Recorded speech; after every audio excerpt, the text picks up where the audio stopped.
would you say there's a difference between fear and courage? I know God give you that fearless mindset, but would you say that also fear is a lack of courage? Would you go with that mindset? I don't know that fear is a lack of courage. I think fear is an abundance of imagination. Mm, And it's not only an abundance of imagination, but it's a lack of knowing what you're rooted in.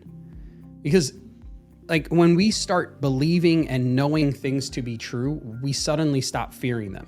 And when we think about fear, oftentimes, maybe not every time, but oftentimes we are fearful of things that have never even happened. So it's a literal imagination that we are saying, I know this hasn't happened yet. It could happen, so therefore I'm fearful of it. Well, guess what? The polar opposite could happen too. So why aren't you excited about that? And I believe that God wants me to be excited about the greatness that is set to happen in my life, as opposed to fearful of the letdown that He doesn't want for me anyway.